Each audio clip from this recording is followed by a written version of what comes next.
మంచిది. ప్రియమైన దేవుని సంగమా, దేవుని పిల్లలారా, మరొక్కసారి మీ ఎదుట ఇటు విధముగా దేవుని మాటలు పంచుకోవటానికి మరి పరమ తండ్రి అయిన దేవాతి దేవుడు నాకు ఇచ్చిన ఈ గొప్ప తరుణాన్ని బట్టి దేవాతి దేవునికి కృతజ్ఞతాస్తుతులు చెల్లిస్తున్నాను. కూడి వచ్చిన దేవుని మాటలు వినటానికి సిద్ధపడిన, ఇష్టపడుతున్న, ఆసక్తి చూపుతున్న మీ అందరికీ కూడా నా హృదయపూర్వకమైన శుభములు, వందనాలు. ప్రభువైన యేసుక్రీస్తు ప్రభువు యొక్క శ్రేష్టమైన నామములో మీకు నేను వందనాలు తెలియజేస్తున్నాను. ప్రియులారా, మంచిది. ఐక్యత కలిగి ఉండాలనే దేవుని ఆశ, అది కలిగి ఉండకపోతే జరిగే నష్టం మనం చూసాం. అయితే అదే ఐక్యత కలిగి మనము నడుస్తున్నప్పుడు దేవుడు మనల్ని ఎలా నడిపిస్తాడంటే, మన పక్షంగా ఆయన ఎలా ఉంటాడంటే, ఆయన మనల్ని బలపరుస్తూ ఉంటాడు. ఈరోజు మనం వినబోతున్న అంశం, దేవుడు మనల్ని బలపరిచేవాడా? ఆలోచన చేద్దాం. ఒక కీర్తనలో ఒక మాట చూద్దాం, దాన్ని ఆధారంగా చేసుకుని కొన్ని విషయాలు మనం విందాం. ఈ యొక్క భాగములో 61వ కీర్తన 3వ వచనం. 61వ కీర్తన 3వ వచనం. నీవు నాకు ఆశ్రయముగా నుంటివి, శత్రువుల ఎదుట బలమైన కోటగా నుంటివి. దావీదు గారు మాట్లాడుతున్న మాట. ఏమన్నాడు ఇక్కడ దావీదు గారు? ఆయన ఇంటెన్షన్ ఏంటి అంటే, నాకు బలాన్నిచ్చేది, నన్ను బలపరిచేది, నా పక్షముగా బలాఢ్యుడిగా నిలబడేది దేవా నీవే అంటున్నాడు. అంటే దేవుడు బలమైన వాడు, నన్ను బలపరిచేవాడు. ఇంకో మాట చెప్పాలంటే, నా దేవుడు బలమైన దేవుడు అంటున్నాడండి. నా బలం ఆయనే, మన బలం ఆయనే. దావీదు గారి బలం దేవుడే, మనందరి బలము కూడా దేవుడే అని ఈ యొక్క భాగంలో మనం ఆలోచన చేద్దాం. దేవుడు మనల్ని బలపరుస్తాడు, చాలా బలపరుస్తాడు. అటు ఆత్మీయ బలాన్ని ఇస్తాడు, 2 శారీరక బలాన్ని కూడా ఇస్తాడు. 2 గుర్తుపెట్టుకోండి ప్రియులారా. 1 మానసికమైన బలాన్ని, 2 మనోధైర్యాన్ని, 2 ఇస్తాడు ఆయన. కొన్ని కోర్టు కేసులు చాలా ఇబ్బంది పడుతూ ఉంటారు చాలామంది. పాపం కోర్టులో తెలిసి తెలియక భార్య భర్తల మధ్యలో గొడవలు కానీ, లేదా ఆస్తిపాస్తుల గొడవలు కానీ, అన్నదమ్ముల మధ్య గొడవల్లో కానీ, ఇలాగా అనేకమైన గొడవల్లో కూరుకుపోయి కోర్టు సమస్య ఇబ్బంది పడిపోతూ ఉంటారు. అటువంటి పరిస్థితుల్లో వాళ్ళు బలహీనపడిపోయి ఉన్నదంతా ఆస్తంతా వెచ్చించి పోగొట్టుకున్న తర్వాత ఆ కేసు కొట్టేశాక వాళ్ళు బయటికి ఎలాగొస్తారండి? బలహీనపడిన వాళ్ళు ఇప్పుడు బయటికి సంతోషముగా బలంగా వస్తారండి. అంటే దేవుడు న్యాయము తీర్చి బలహీన స్థితిలో నుండి బలపరిచి బయటకు తీసుకొస్తున్నాడండి. ఎందుకు తెలుసా? ఆయన మన పక్షముగా ఉంటాడు, ఆయన మన పక్షం గుండా మనం బలపరుస్తాడు. ఎందుకంటే ఆయన బలవంతుడు. మీకు అర్థమవటానికి, ఇశ్రాయేలీలు ఐగుప్తు ప్రాంతము నుంచి కనాను భూభాగానికి మోషే గారి నాయకత్వములో ప్రయాణం చేస్తున్నారండి. మోషే గారు ఉన్నారు, అహరోను గారు ఉన్నారు, మిరియమ్మ గారు ఉన్నారు, యెహోషువ గారు, కాలేబు, వీళ్ళందరూ ఉన్నారు, మనందరూ తెలుసు. వీరి నాయకత్వంలో ప్రయాణం చేస్తున్నప్పుడు ఎర్ర సముద్రము పాయలు చేసి వాళ్ళు ప్రయాణం చేస్తూ ఉండగా ఫరో రథాలతో వచ్చేస్తున్నాడండి దేవుని పిల్లల మీదకి. దేవుని పిల్లలు జడిసిపోయారు, భయభ్రాంతులు గురైపోయారు. ఏం చెయ్యాలో దిక్కుతోచిన పరిస్థితుల్లో ఎవరికి ఇష్టానుసారం మాట్లాడుతున్నారు. అటువంటి పరిస్థితుల్లో వాళ్ళు జడిసిపోయి బలహీనపడిపోయి వాళ్ళు ఫరోకి అరెస్ట్ అయిపోవటానికి కూడా సిద్ధపడిపోయారు వాళ్ళు మరలా. అటువంటి పరిస్థితులు ఎదురైనప్పుడు, అటువంటి క్లిష్ట పరిస్థితుల్లో, శ్రమ పరిస్థితుల్లో దేవుడు మేఘస్తంభములో ఉండి వాళ్ళకి వెలుగునిచ్చాడంట, వెనక వాళ్ళు వస్తున్న వారికి చీకటినిచ్చాడంట. నిర్గమాకాండం 10వ అధ్యాయం 21వ వచనం ఉంటుంది, మీరు చదవండి. ఏమంటే తెలుసా? వాళ్ళకి చిమ్మ చీకటంట, కాటుక చీకటి, అసలు వాళ్ళకి తడుముకున్న కనబడదు అనమాట, అంత చీకటి వాళ్ళకి. ముందున్న వీళ్ళకి వెలుగంట. బా, ఎంత గొప్ప బలవంతుడైన దేవుడు అండి! ఆశ్చర్యకార్యాలండి అవి. వాళ్ళకేమో చీకటి, వీళ్ళకేమో వెలుగుగా ఉండి వాళ్ళని మనోధైర్యపరిచి, మానసిక ఒత్తిడి నుంచి దూరపరిచి, శారీరక బలాన్ని ఇచ్చి వాళ్ళ ప్రయాణాన్ని కొనసాగించాడు దేవుడు. బలపరిచేవాడు, వారికి ముందుగా నడిచాడు. సో దేవుడు బలమైన వాడు, బలవంతుడు. అయితే ఆయన బలవంతుడు కనుక మనకి ఆయన బలం ఎలా వస్తుంది, ఆ బలం మనం ఎలా పొందుకోగలం ఈరోజు విందాం. ఎలా వస్తుంది, ఎప్పుడు బలపరుస్తాడు ఆయన, ఎలా వస్తుంది తెలుసండి? ఆయన యందు మనము విశ్వాసము ఉంచినప్పుడు. విశ్వాసం అంటే నమ్మకం. విశ్వాసం ఉంచిన, నమ్మకం ఉంచితే తప్పకుండా మనకి బలం పొందుకుంటాం. ఎలాంటి విశ్వాసము? జరిగితే జరుగుతుంది, లేకపోతే లేదు అన్నట్ట కాదు. ఎలాంటి విశ్వాసము? అదే దావీదు గారు మాట్లాడుతున్నాడు.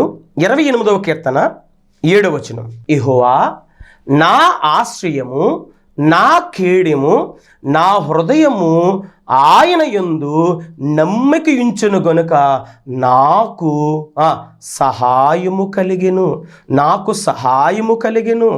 ఎలాంటి విశ్వాసం అండి ఇది? నా హృదయం ఆయన యందు నమ్మిక ఉంచెను గనుక, అంటే పరిపూర్ణమైన విశ్వాసం. అంటే ఇది పరిపూర్ణమైన విశ్వాసం. నీవు తప్ప నా కూతురిని ఎవ్వరూ బ్రతికించలేరు అన్నాడండి యాయీరు గారు. అది పరిపూర్ణమైన విశ్వాసం. నీవు తప్ప. యాయీరు గారు కుమార్తె 12 సంవత్సరాల పాప చనిపోయింది. చనిపోతే ఆయనకున్న విశ్వాసం చూడండి.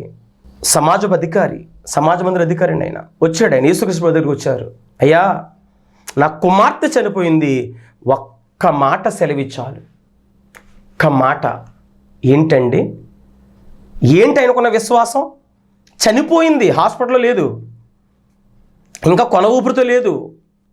చనిపోయిన ఆ పాప గురించి యేసుక్రీస్తు దగ్గరికి వచ్చి అడుగుతున్నాడంటే ఎంత విశ్వాసం ఉంటే అడుగుతాడండి. నీవు తప్ప నా కూతురు బ్రతికించిన ఎవరు కూడా లేరు ప్రభువా.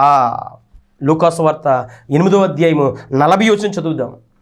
అక్కడి నుంచి ఉంటుంది నా మాటలు. నువ్వు తప్ప ఎవ్వరు లేరయ్యా. ఎప్పుడైతే యేసుక్రీస్తు ప్రభు వారి పట్ల అతనంత విశ్వాసం ఉంచాడో ఆయన రావడానికి సిద్ధపడి వస్తున్నాడు. ఆయన ఈ లోపుల్లో మధ్యలో ఎవరు ఎదురయ్యారంటే రక్తస్రావం కలిగిన స్త్రీ ఎదురైంది. మళ్ళీ అక్కడ చాలాసేపు అక్కడ టైం పట్టేసింది. అయినా నువ్వు రావయ్యా, నువ్వు రావాలి నా ఇంటికి. గొళ్ళు అంటున్నారు, అక్కడ ఏడుస్తున్నారు, దంపులు కొట్టేవారు, పిల్లల గురు వాయించేవాళ్ళు అక్కడ ఉంటున్నారు. ఈ లోపల అక్కడి నుంచి ఒక పనివాడు వచ్చాడు. ఇంకెందుకయ్యా ఆయన ఇబ్బంది పెడతావు బోధకుడిని, వదిలే, మీ అమ్మాయి అలా చనిపోయిందా, వచ్చి శ్మశాన సమాధి కార్యక్రమం చూసుకుని అన్నాడు ఒక అతను. లేదు, నువ్వు వచ్చి ఒక్క మాట సెలవేవు. చూసారండి ఏంటి అంత విశ్వాసం? దానిని పరిపూర్ణమైన విశ్వాసం అంటారు. అమ్మ, ఇంకా పిల్లలు పుట్టరు, ఏ కోర్టు కేసు కొట్టివేయబడదు, నీకు ఇంక పెళ్ళి కాదు, నువ్వు పాస్ అవ్వు, నీకు ఉద్యోగం రాదు చెప్పేశారా? డాక్టర్లక నీకు ఎట్టి పరిస్థితులు కూడా పిల్లలు పుట్టలేక అయిపోయిందని చెప్పారా? ఈరోజు ఈ మాటలు విను. నీవు తప్ప నాకు మేలు చేసే దేవుడు ఎవరు లేరు, నువ్వు నాకు చెయ్యి ప్రభు అని ఒక పరిపూర్ణ విశ్వాసమైన ఉంచు. ఆనుకో. నీ సమస్య ఏదైనా, నీ కష్టం ఏదైనా, నీ కన్నీరు ఏదైనా, నీ పక్షాన వచ్చి నిలబడి బలహీన పరిస్థితుల నుంచి నిన్ను బలపరిచే దేవుడు. అందుకు ఒక భక్తుడు ఎలాగన్నాడు, దేవుని కొలిమిలో ఉంటే బాగుపడతాం, లోకము కొలిములు ఉంటే నాశనం అయిపోతాం. దేవుని కొలిములు ఉండటానికి ఇష్టపడాలి. ఎంత విశ్వాసం అండి! ఎవరైనా బలహీన పరిస్తే మిమ్మల్ని మీరు దేవుని పైన విశ్వాసం ఉంచండి, వాళ్ళ మీద కాదు. ఆపరేషన్ సక్సెస్ కాదు చెప్పారు డాక్టర్ గారు, అయినా దేవుని మీద విశ్వాసం ఉంచండి, తప్పకుండా తీసుకొస్తాడు. ఆయన కృప ఉంటే ₹1 బెళ్ళేస్తే బాగుపడతాడండి, ₹1 ట్యాబ్లెట్ వేస్తే బాగుపడతాడండి. ఆయన కృప లేకపోతే 6 సార్లు అడ్డంగా ఆపరేషన్ చేసిన బతకడండి. ఆయన బలపరుస్తాడు. ఎప్పుడంటే ఆయన బలం మనం ఎప్పుడు పొందుకుంటామంటే ఆయన యందు మనం విశ్వాసం ఉంచినప్పుడు. ఎవలా విశ్వాసం ఉంచాలంటే ఇద్దరు ఉంచాలి, భార్యాభర్త ఇద్దరు ఉంచాలి. ఇద్దరు, నువ్వు చేసుకోవే ప్రార్థన, మీరు చేసుకోండి ప్రార్థన, నాకు ఇష్టం లేదండి, నువ్వు చేసుకోవే, లేదు. పిల్లలు, భార్య, భర్త ముగ్గురు కలిసి కుటుంబ ప్రార్థన చేయాలి. ఒకే సంగతి కోసం అడగాలి.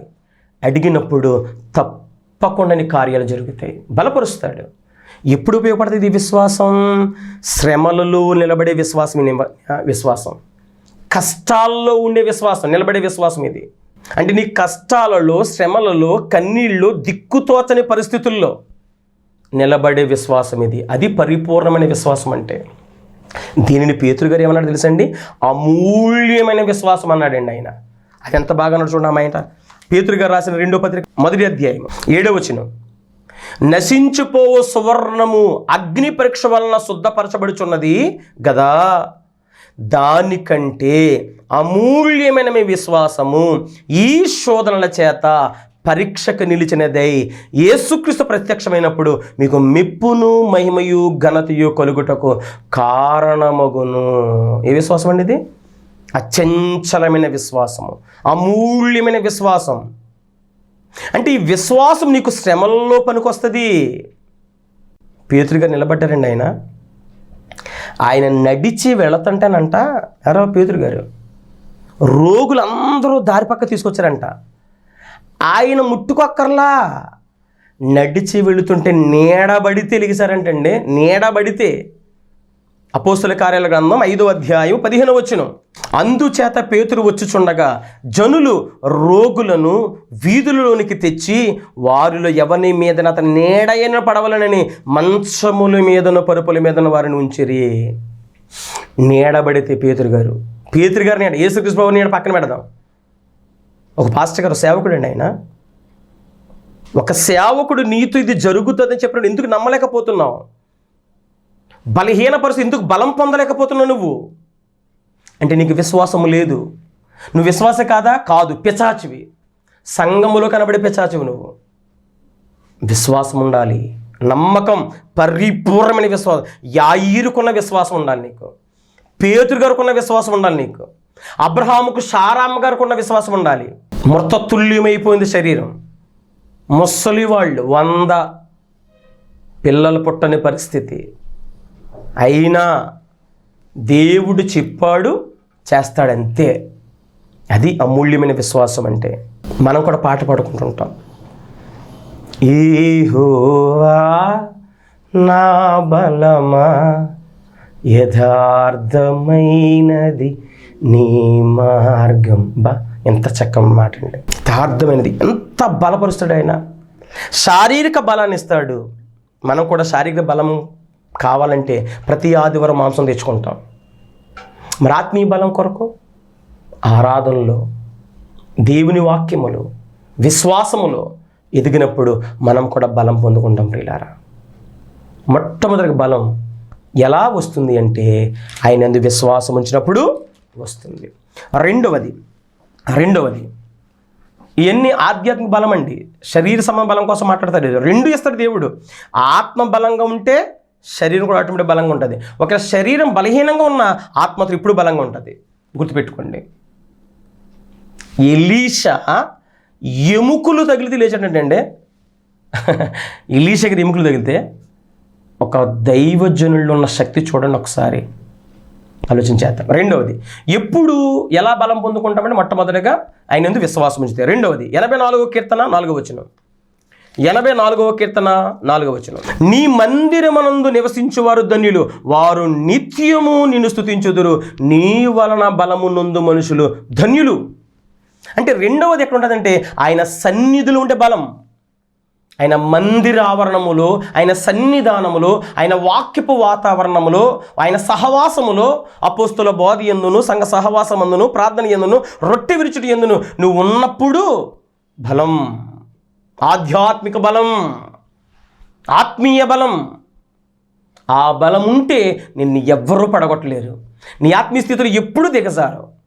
పరలోక రాజ్యానికి ప్రయాణములో నీకు ఎన్ని ఆటంకాలు వచ్చి నిలబడగలవు. ఎప్పుడు? ఒకటి, నమ్మకం ఉంచితే, అచంచలమైన నమ్మకం, పరిపూర్ణమైన విశ్వాసం, అమూల్యమైన విశ్వాసం. రెండవది, ఆయన సన్నిధిలో ఉంటే. ప్రార్థనకి ఏం వెళ్తాం? యూట్యూబ్లో చూసుకుందామలే. యూట్యూబ్లో చూసుకుంటావా? చూడాలా? చూడు, యూట్యూబ్లో చూడు. మరి ఆరాధనకి తప్పకుండా వెళ్ళాలి, చచ్చినట్టు వెళ్ళాలి ప్రార్థనకి, ఆరాధనకు. ప్రభు బలులు చేయాలి, సహవాసంలో ఉండాలి, సంఘంతో కలిసి ప్రార్థనలో ఉండాలి, అపోస్తుల బోధ వినాలి. ఒక్క వాక్యమే కాదు, యూట్యూబ్లో నీకు నచ్చిన వాక్యం విను, తప్పేమీ లేదు, వాక్యం విని బలపడు. కానీ దానితో పాటు ఒక 3 ఉన్నాయి. ఆ 3 నీకు దేవుని మందిరంలో దొరుకుతాయి, దేవుని సన్నిధిలో దొరుకుతాయి. నీ స్థానిక సంఘములను తప్పకుండా బలం పొందగలవు. ఇప్పుడు తెలుసా? ఆయన సన్నిధిలో ఉంటే. రెండవది. మూడవది ఎలాగొస్తుంది బలం? అపోస్తల కార్యాల గ్రంథం 1వ అధ్యాయం 8వ వచనం. అపోస్తల కార్యాల గ్రంథం 1వ అధ్యాయము 8వ వచనం చూడండి, బలం ఎలాగొస్తుందో. యేసుక్రీస్తు వారు చెప్తున్న సాక్షాత్తు, అయినను పరిశుద్ధాత్మ మీ మీదకి వచ్చినప్పుడు మీరు శక్తి నొందుదురు కనుక మీరు యెరూషలేములోను యోదయ సమరయ దేశములందరూ భూదిగంతముల వరకు నాకు సాక్షులై ఉందరనే వారితో చెప్పెను. పరిశుద్ధాత్మ ఉంటే, మరి పరిశుద్ధాత్మ ఎప్పుడు ఉంటాడు? బాప్తీసం పొందితే. బాప్తీసం ఎప్పుడు పొందాలి? మారు మనసు వస్తే. మారు మనసు ఎప్పుడు పొందుతావు? వాక్యం వింటే. వాక్యం ఇప్పుడు వినగలగా? మందిరానికి వస్తే. దేవుని సన్నిధిలో ఉంటే. దేవుని సన్నిధికి ఎప్పుడు రాగాలో? విశ్వాసం ఉంటే. విశ్వాసం, దేవుడి మీద నమ్మకం ఉంటే దేవుని సన్నిధికి వస్తావు. దేవుని సన్నిధికి వస్తే రక్షణ పొందుతావు. రక్షణ పొంది పరిశుద్ధాత్మ నీతో ఉంటాడు. పరిశుద్ధాత్మ ఉంటే నిత్యమును బలం పొందుకుంటావు. వాట్ ఏ బ్యూటిఫుల్ లింక్ అండి. మనం చాలా నీరసంగా ఉంటాం, ప్రయాణాలు, ఎన్నో వర్తమానాలు, ఎన్నో సంఘాలు, ఎన్నో పరిచర్యలు చేస్తూ ఉంటాం, ప్రయాణాలు చేస్తూ ఉంటాం. ఎవరు నిన్ను బలపరుస్తున్నారు? నిద్రలో ఉన్న కొంతమంది సేవకులకైతే. మాలాంటి చిన్న సేవకులు పర్వాలేదు, కానీ కొంచెం పెద్ద బడా సేవకులు ఉన్నారండి, ఇప్పుడు నిత్యం వాడబడే సేవకులు. పాపం నిద్రలో కూడా ఉండవండి, ఇంటితో గడపలేరు. వాళ్ళు ఎలా బలం వస్తుంది? వాళ్ళకి శారీరక బలం వస్తుంది, ఆధ్యాత్మిక వాక్యం చెప్పే బలం వస్తుంది. ఎలా వస్తుందంటే దేవుడే, పరిశుద్ధాత్మ వలన. ఇంకో బెస్ట్ ఎగ్జాంపుల్ చెప్పనా? సమూయేలు మొదటి గ్రంథము 17వ అధ్యాయం 50వ వచనం. అసలు చూడండి ఒకసారి. సమూయేలు మొదటి గ్రంథము 17వ అధ్యాయము 50వ వచనం. మీకు రుజువులు ఎందుకు చూపిస్తున్నానంటే మీకు అర్థం అవటానికి. నేను చెప్పుకొని వెళ్ళిపోవచ్చు, కానీ దానివల్ల ఉపయోగం లేదు. వాక్యం మీరు రిఫరెన్స్ చదివినప్పుడు ఆ పైన కింద కూడా చదివితే మీకు అనేక సంగతులు బయలుపడతాయి, అర్థమవుతాయి. అందుకే వాక్యం తెరిచి చూపిస్తున్నాను, వాక్యాన్ని వాక్యముతో సరిచూస్తూ మీకు బోధిస్తున్నాను. అది బోధక లక్షణం. సమయాన్ని బట్టి 17వ అధ్యాయం 50వ వచనం ఏముంది ఇక్కడ? దావీదు ఫిలిష్తీయుని కంటే బలాఢ్యుడై. ఎవరికంటే? ఖడ్గము లేకయే ఒడిసేలతోనూ రాతితోనూ ఆ ఫిలిష్తీయుని కొట్టి చంపెను. మీరు బాగా వినండి ఇక్కడ. దావీదు గొలియాతు కంటే బలవంతుడా? మీరు ఆ వాక్యం చదవండి, అధ్యాయం అంతా కూడా. దావీదునంట గొలియాతు అంట కనుగొన్నాడంట. ఎలాగెలా కనుగొన్నాడంట? గుండు సూద దావీదేమన్నా మేక, లేదు చిన్న నలక కనుగొంటాకే. బాలుడు అని ఉంటుందండి. గొలియాతు అమ్మో అజాన బావుడు. ఆ ఫిలిస్తీన్లో గొలియాతులు అంటూ ఇంకో 4 ఉన్నారు, మొత్తం 5. దావీదు గారు ఎలా బలం పొందుకున్నాడు? ఆయన ఈ 3 ఉన్నాయి ఆయన దగ్గర. ఏ 3? 1 విశ్వాసం ఉంది, 2 దేవుని సన్నిధి తోడు ఉంది, 3 ఆత్మీయ శక్తి ఉంది. వాడు సున్నతులేని ఫిలిస్తీయుడా, యాపాటి వాడని 5 కన్నా మట్టిలో కలిపేస్తానన్నాడు. 5 రాళ్ళు తీసుకున్నాడు. ఎందుకు తీసుకున్నాడు 5 రాళ్ళు? ఒకటి తగలపోతే ఇంకోటి తగులుతుందనా? చాయిసా? ఒక్క రాయికే చంపేస్తాడు గొలియాతుని, తెలుసు దావీదుకి. అందుకే చెప్పాను విశ్వాసం కలిగిన వాడని. మరి మిగతా 4 రాళ్ళు ఎందుకు? అలాంటి వారు ఇంకో 4 ఉన్నారు గొలియాతు లాంటి వాళ్ళు ఫిలిస్తీన్లో. ఒకవేళ గొలియాతుని చంపిన తర్వాత వాళ్ళు కూడా ఎగేసుకొస్తే మిగతా 4 రాళ్ళు వాళ్ళకు వాడతాడు. అది దావీదుకున్న ఆలోచన. సమయం ఎప్పుడైనా ఉన్నప్పుడు వాళ్ళ గురించి చెప్తానులే, బాగా ఆలోచించేయండి. 5 రాళ్ళు ఉత్తుపుల్ని తీసుకోలేదు, నున్నని కొడితే 280 కిలోమీటర్ స్పీడ్తో వెళ్తుందంట రాయ, అంత స్పీడ్తో. యోధా గోత్రం వాళ్ళకి స్పెషల్ ఏంటో తెలుసండి. దావీదు యోధా గోత్రం వాళ్ళ స్పెషల్ ఏంటంటే, వాళ్ళకున్న టాలెంట్ ఏంటంటే వెంట్రుక వాసిని ఇలాగ నిలబెడితే ఎంత దూరాన్ని నుంచి అయినా సరే అక్కడి నుంచి వాళ్ళు గురు చూసి కొడితే ఒడిసేలతో ఈ వెంట్రుక తగులుతుందంట. అంత టాలెంటెడ్ దావీదు గారు అంటే. 280 కిలోమీటర్ స్పీడ్తో రాయి వెళితే పుర్రె పుచ్చకాయలాగా పగిలిపోద్దండి. జరిగింది అదే గొలియాతుకి, తెలుసండి. బలం ఎలాగా? ఈ 4 ఉన్నాయి, ఈ 3 ఉన్నాయి దావీదుకి. ఏమున్నాయి? ఒకటి విశ్వాసము దేవుని మీద, రెండు ఆయన సన్నిధి తోడుగా ఉంది, విశ్వాసం అంటే సన్నిధి తోడుగా ఉంటుంది. అలా ఉన్నప్పుడు ఆత్మీయ శక్తి ఉంటుంది. రైట్. అంటే దేవుడు బలవంతుడు. ఎలా బలం పొందుకుంటామంటే ఈ 3 విషయాలు బలం పొందుకుంటాం. మరి ఆ బలం మనకి ఎలా పొందుకోవాలి? ఎలా పొందుకోవాలి బలం? ఎలా పొందుకుంటాం? ఎవరిస్తారు? దానిని ఎఫెసీయులకు రాసిన పత్రిక 6వ అధ్యాయం 10వ వచనం నుంచి అన్నాడు, సర్వాంగ కవచము అన్నాడండి. సర్వాంగ కవచం. ఆధ్యాత్మిక బలం కావాలంటే నాకులాగే 85 కేజీలు ఉండక్కర్లా. అర్థమైందండి? దేవుని బలాన్ని పొందుకోవాలి. దేవుని బలం ఎలాగొస్తుందంటే ఆయన బలం దేవుని వాక్యము ద్వారా పొందుకోగలవు. బాగా వింటున్నారా? మరలా చెప్తున్నాను. దేవుడు బలవంతుడు. 2, ఆయన బలం మనకి ఎలా వస్తుంది అంటే 1 నమ్మకం ఉంచినప్పుడు, 2 ఆయన సన్నిధిలో ఉన్నప్పుడు, 3 పరిశుద్ధాత్మ పొందుకున్నప్పుడు.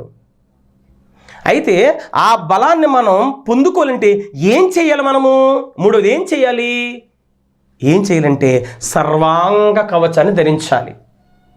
అంటే సర్వాంగ కవచం అంటే అన్నీ మన హృదయము నిండా దేవుని వాక్యమును నింపుకోవాలి. దేవుని వాక్యాన్ని నింపుకోవాలి. వాక్యము చదవాలి, వాక్యము వినాలి, వాక్యము నేర్చుకోవాలి. చూడండి 81వ కీర్తన ఒక మాట చూద్దాం. 81వ కీర్తన 1వ వచనం, మనకు బలమయ్యున్న దేవునికి ఆనందగానము చేయుడి, యాకోబు దేవుని బట్టి ఉత్సాహ ధ్వని చేయుడి, కీర్తన ఎత్తుడి, గిలక తప్పిట కొట్టుడి. ఆశాపక రాస్తున్నాడు. మనకు బలమై ఉన్న దేవుడు దగ్గర మనం ఏం చేయాలంట? ఆనందగానం చేయాలంట. ఎవరిస్తారంట బలాన్ని? దేవుడు ఇస్తాడంట. దేవుడు ఎప్పుడు ఇస్తాడంట? వాక్యం ద్వారా ఇస్తాడంట. వాక్యం ఎప్పుడు పొందుకుంటామంట? చదివితే పొందుకుంటామంట, వింటే పొందుకుంటామంట. దేవుని కృప లేకుండా, దేవుని విశ్వాసము లేకుండా సాహసాలు చేస్తే చంపేస్తాడు దేవుడు. అదే సాహసం చేశాడు సౌలు. 4 ఉన్నారు కదా, 10 ఉంది కదా అని సాహసాలు చేశాడు. సమూయేలు గారు రాకముందే బలి తనర్పించాడు. రాజ్యం పోయింది, ప్రాణం పోయింది, వంశం పోయింది. అసలు వంశంనే తీసాడండి. దేవుడు అనుకున్నాడంట సౌలు కుటుంబంలో ఎవడో కొన్ని సింహాసనం కూర్చోపెడదాం అనుకున్నాడు. ఇప్పుడు కూడా దేవుడు ఎప్పుడు ఎవడో కొన్ని ఉంచుదాం అనుకున్నాడంట. కానీ ఒక తప్పు జీవితాన్ని, ఒక ఐడియా జీవితాన్ని మార్చింది. బాగానే ఉంటుంది.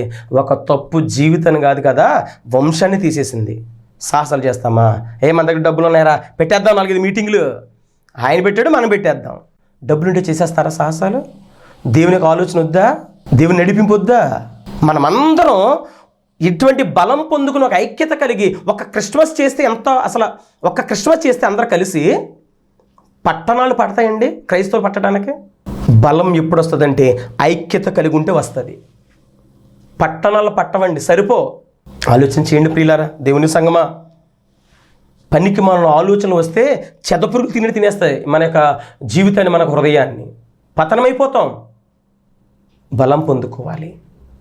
దావీదు గారికి కాదు, ఎవరైనా సరే ఎలా బలం పొందుకుంటే వాక్యం వల్లనే బలం పొందుకుంటాం. వాక్యమే నీకు బలం. అందుకే దీన్ని జీవాహారము అన్నాడండి. వాక్యం వల్ల బలం, జీవజలం, పరిశుద్ధాత్మ శక్తి, ప్రార్థన. వాక్యము, ప్రార్థన, జీవజలం, జీవాహారం 2 ఉండాలి జీవితంలో. ప్రార్థన నుండి వాక్యం లేకపోతే అనవసరం, వాక్యం నుండి ప్రార్థన లేకపోయినా అనవసరమే. జీవితం వ్యర్థమే. 2 ఉండాలి సమపాళ్లలో. షడ్రకు, మేషకు, అబేద్నెగోలు, అబ్బాయి మేము నిలబెట్టిన దానికి మొక్కాలి అబ్బాయి అని నెబుకద్నెజరు. వాళ్ళు ఏమన్నా తెలుసా? అందును బట్టి రాజా, అసలు దీన్ని బట్టి నీకు సమాధానం చెప్పవలసిన చింత మాకు లేదు. మా దేవుడు మమ్మల్ని రక్షింపగలిగిన సమర్థుడు. ఆఫ్ కోర్స్ రక్షింపకపోయినా మొక్కే ప్రసక్తి లేదు. అగ్నిగుండంలో వేసేస్తాను. వేసేసుకో. దానియేలు గారు, దానియేలు సింహబోన్లో వేస్తాను, నువ్వు ప్రార్థన చేయకూడదు, ఈ 4 నెల రోజులు నన్నే మొక్కాలి.